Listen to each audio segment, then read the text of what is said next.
Welcome to the Invest for More Real Estate Podcast. My name is Mark Ferguson, and I am your host. I am an active real estate investor. I flip 15 to 30 houses a year. I've got residential and commercial rental properties. I'm an agent with 9 people on my real estate team who've sold thousands of houses over the years. And I talk about what's going on in my career, as well as interview other amazing agents, investors, landlords, flippers, wholesalers, and companies who can help those people succeed. So I want to give a quick shout out to my sponsor, Patch of Land. They funded a flip for me in 6 days. I emailed them on a Sunday afternoon. They responded in less than 15 minutes.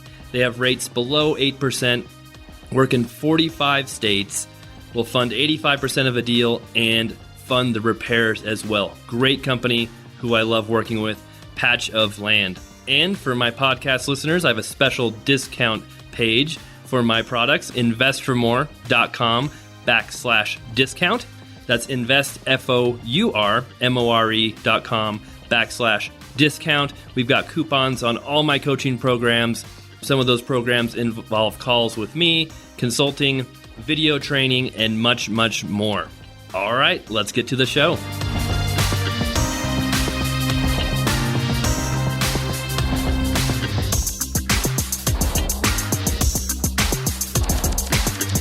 Hey, it's Mark Ferguson, back with another podcast. Today, I'm going to talk about the giant $2.1 million commercial property that I bought with a partner a couple of weeks ago. So I wrote an article about this. I've been talking a little bit about it on my last podcast where I talked about starting a real estate brokerage. Today, I'm going to talk more about that building, why I bought it, why I wanted to buy it, how it went down, all that good stuff. So if you've missed it, I did write a pretty in-depth article on InvestFourMore.com if you want to check that out. I also have a video of the whole property where I did a walkthrough on it, so I'll be sure to post those in the show notes if you want to see that.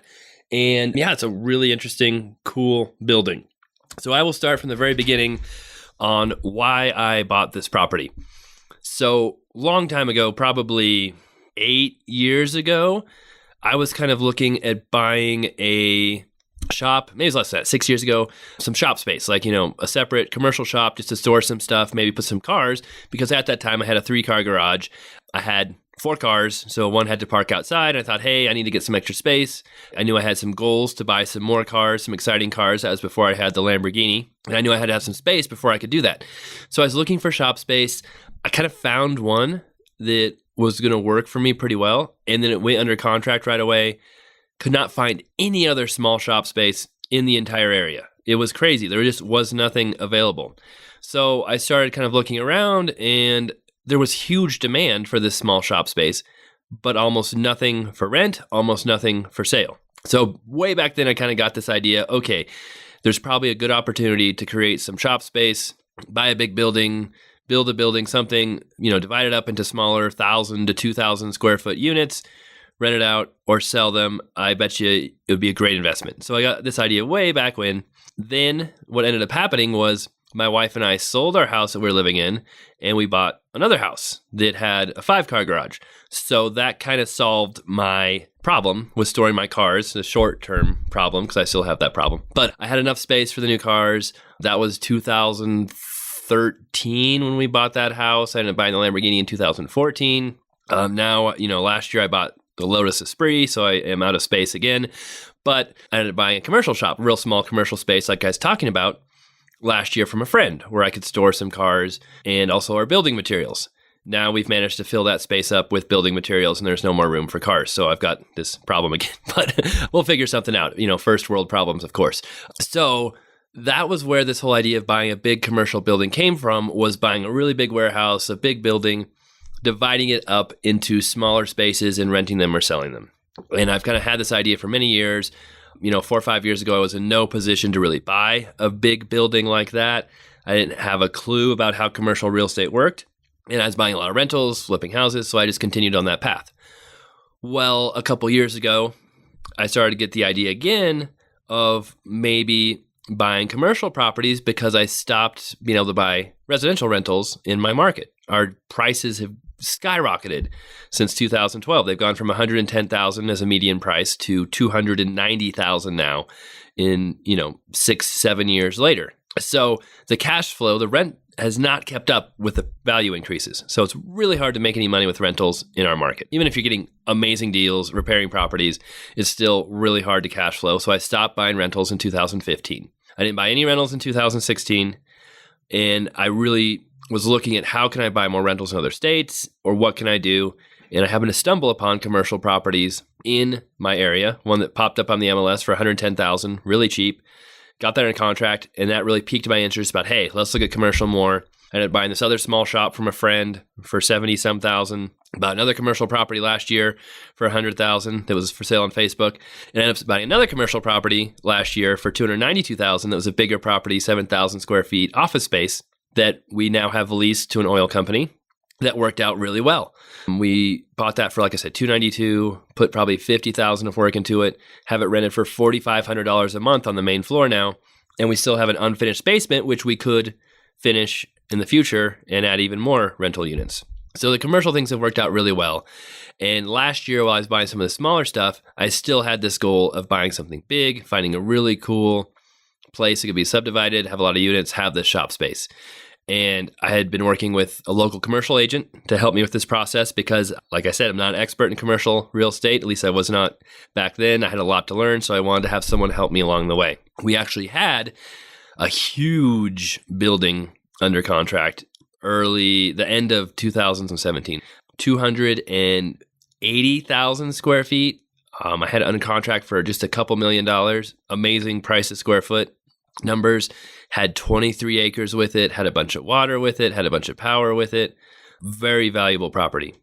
However, the building was a mess. It had been vacant for 13 years. It had been vandalized. All the copper wiring had been stolen. A lot of the plumbing had frozen. Just a lot of the windows had probably 400 and some windows. The whole outside was mostly windows. Most of those were broken. The heating system was done. You have to redo the entire heating system. And besides that, it was one big, giant open building. And to make it work for me, I wanted to split it up into smaller units. So I had that property under contract, even went through the process of having an architect design the layout for me, divided up the space. We had drawings for it, had bids from 2 contractors to do the renovations. And that's kind of where things fell apart on that property. The bids to renovate it were in the $5 to $6 million range, where I thought they'd be about half that. And the biggest problem was just the electrical, HVAC, the major systems to make them work is just so many unknowns until you get in there. So the company said they just had to bid them crazy high because they didn't know exactly what it would take. And on top of that, there was a school that actually moved into part of the property. So the property had an older building built in the 70s and then a newer addition that was built in the 80s. And the owners of the property had split off the newer addition, which is attached just by a corridor, actually detached that building from the old building and sold that to a charter school. The charter school fixed that up. It's actually up and running right now. And the part of the problem was when they split that charter school off, it created huge access problems for the old building. They kind of cut off the roads, did not make any easy, smooth entrances, and it really created a lot of problems. So that was kind of the deciding factor why I canceled that deal was, 1, the repair costs were extremely high. 2, the access issues made it very difficult to make that deal work. And then, other issues, of course, as well, were you'd be buying the property for a couple million, putting another $5 million into it, finding the right lenders for that. I'd have to bring in a number of partners, have to do a lot of work convincing them that it would work, that it was worth all the risk. And it would take years to complete that project as well. Just the construction, the road paving, dividing the property. I think it'd be a really cool project. I think it would make a ton of money for the right person, but it probably needs someone who has a lot of money, can take some risks and make that project work. Maybe that'll be me in a couple of years. We'll see. But for right now, I canceled that deal, which was disappointing, but at the same time, kind of a relief, and ended up looking for other commercial properties.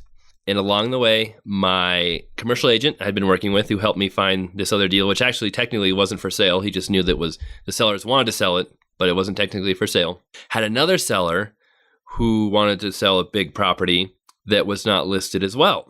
And this property was, he said, $2.25 million, 68,000 square feet, but much better condition. Already had tenants in it, grocery store, coffee shop, a restaurant, and then another small office space that was rented.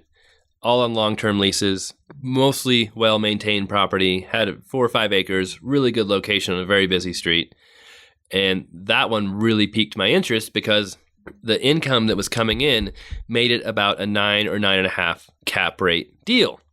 And most properties, commercial properties like that selling in my area, are at about a 7 or less cap rate. And cap rates, if you don't know how those work, is basically the net income divided by the price of the property. The lower the cap rate, the more expensive the property is. So if you're buying a property, the higher the cap rate, the better. So to have a 9 or 9.5 cap rate compared to 7% is a big difference. It's like $700,000 or $800,000 in value difference based just on the cap rate. So that one really piqued my interest. He actually showed me a couple other properties as well that were kind of listed, kind of not really. It's weird in the commercial world, completely different than residential. A lot of properties are actually, kind of for sale, but not really listed.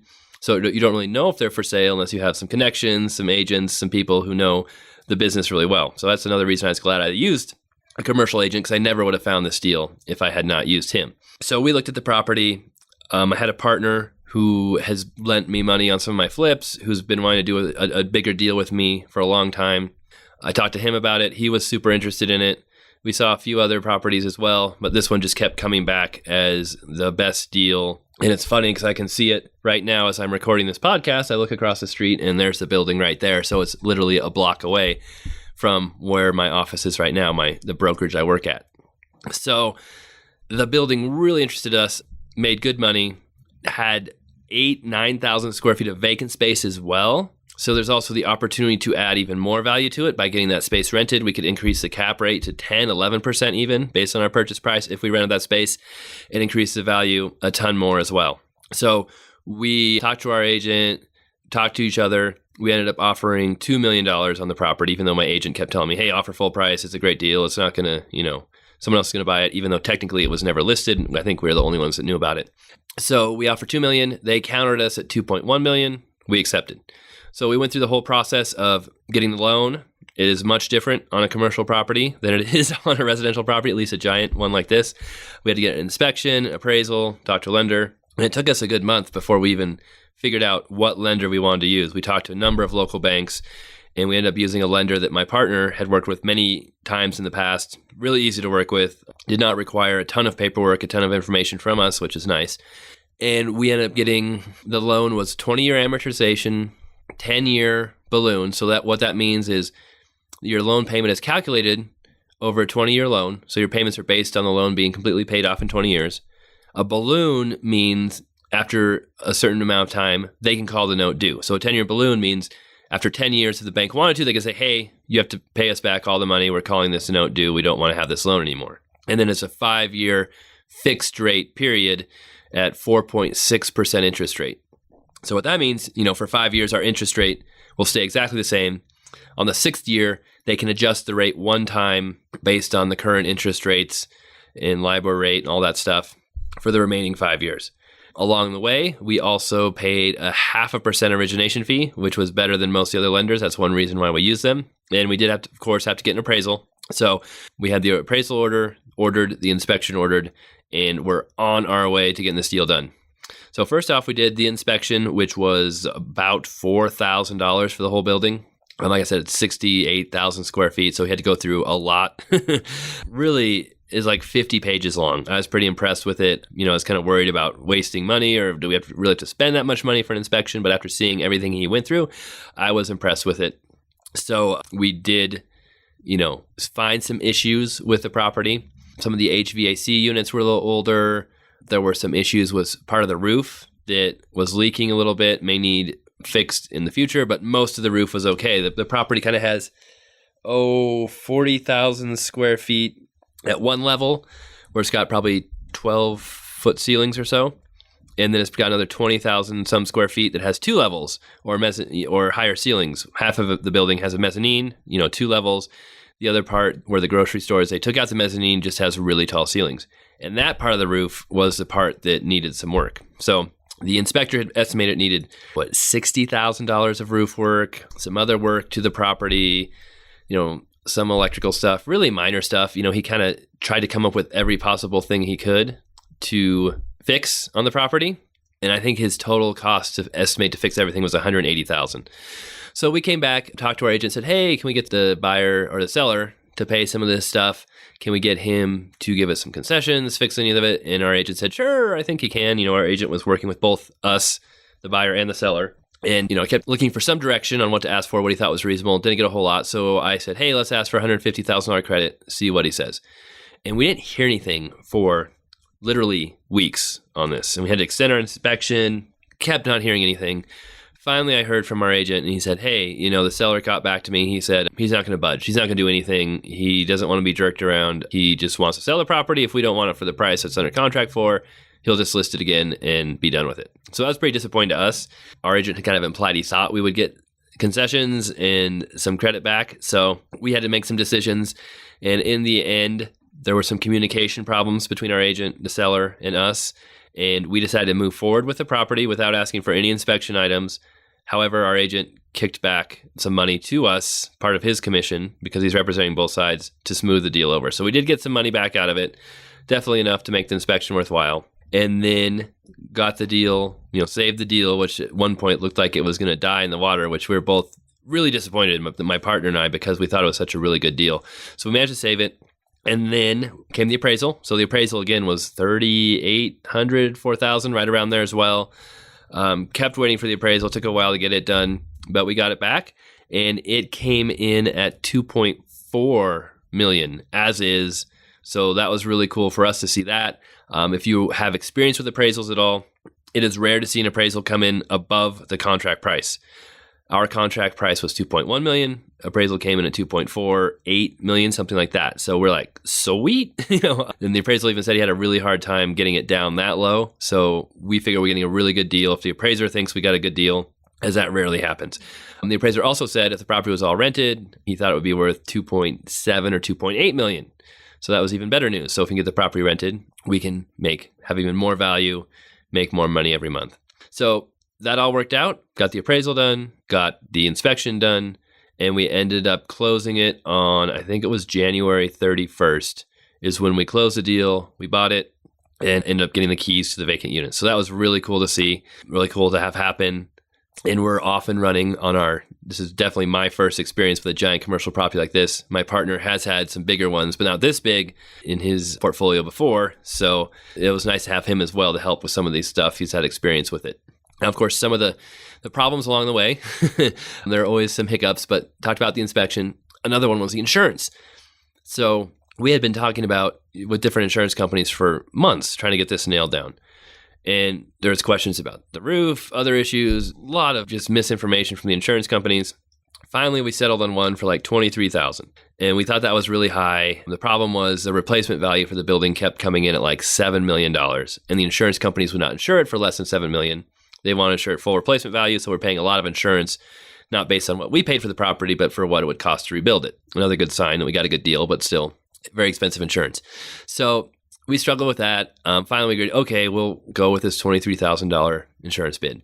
Well, my insurance agent who got us that bid actually stopped working for the insurance company like 2 days after we told him we were going to go with it. And he's like, don't worry, the new agent will take care of it. He'll get it going. You'll be fine. So took a week after every day promising us the new policy would be ready. And when that new agent gave us a policy, he didn't say a word, sent it to me, and it was $34,000, like $11,000 more than the quote. And he pretended like it was not a big deal. That's just the way it was, and just signed the paperwork. So we shopped around some more, found some insurance with another agent who actually used to be my baseball coach when I was a kid, and we got our insurance down to $13,000. So we were very happy with that. Really pays to shop around for insurance on a property like this. On any properties you have, whether you're flipping, renting, your homeowners, there can be such a huge difference in the cost of insurance. So we almost paid twice as much for insurance, but ended up getting it lower. That was nice.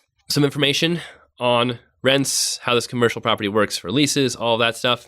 Something really different on commercial properties like this as opposed to residential is every unit has triple N leases on it. So what that means is the tenant is basically responsible for every cost on this property.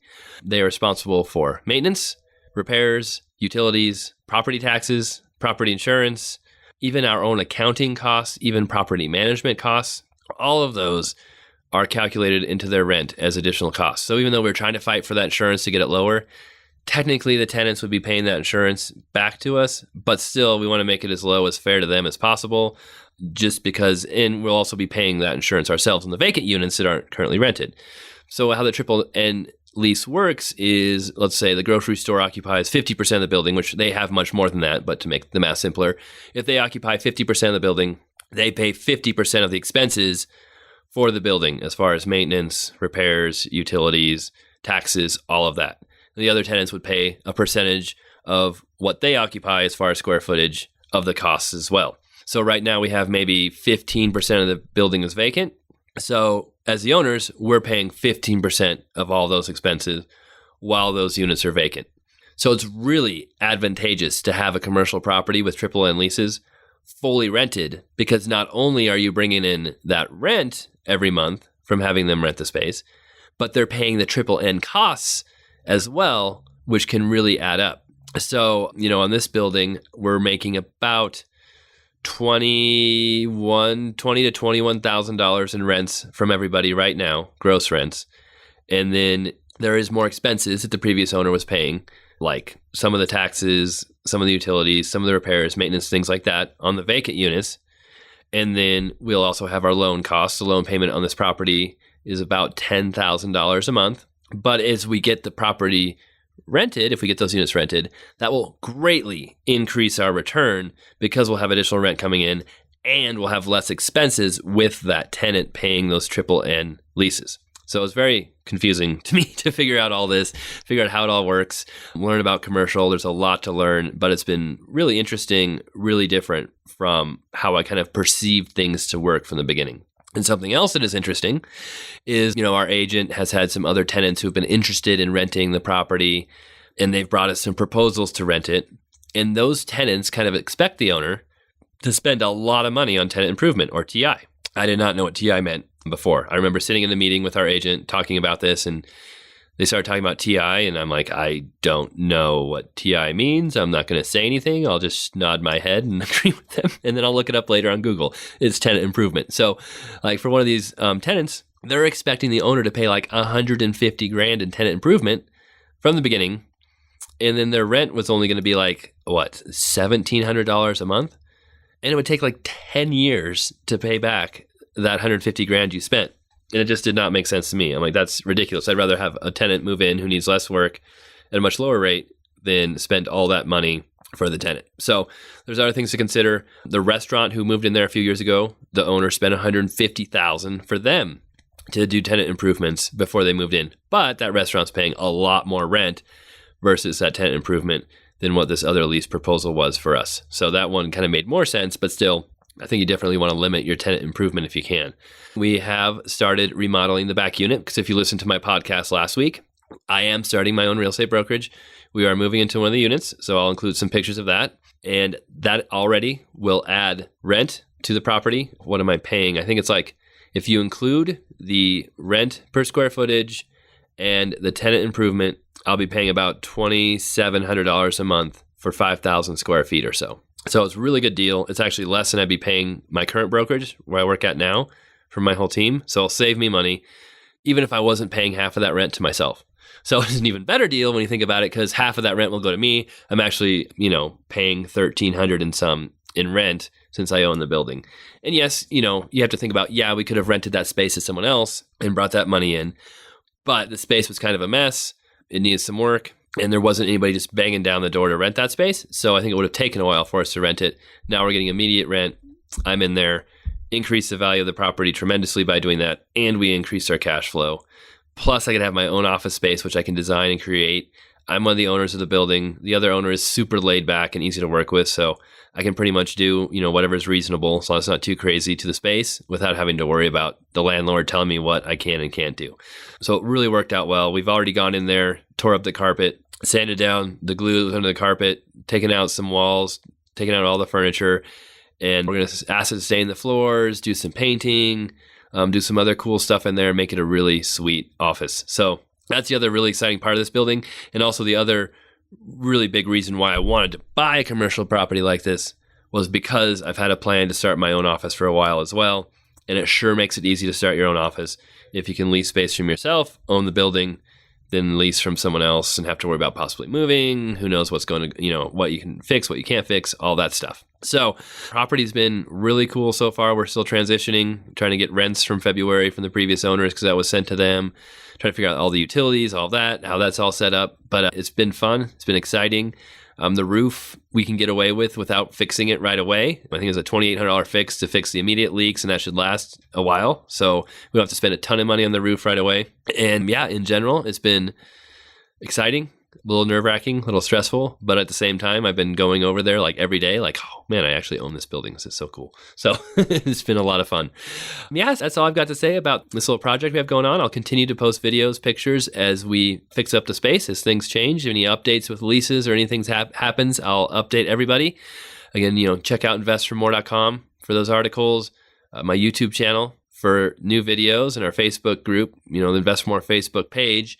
I'm always posting stuff as well. All right. Thanks for watching. Hope everyone has a great day, and we'll be back with more great information next week. All right. Take care.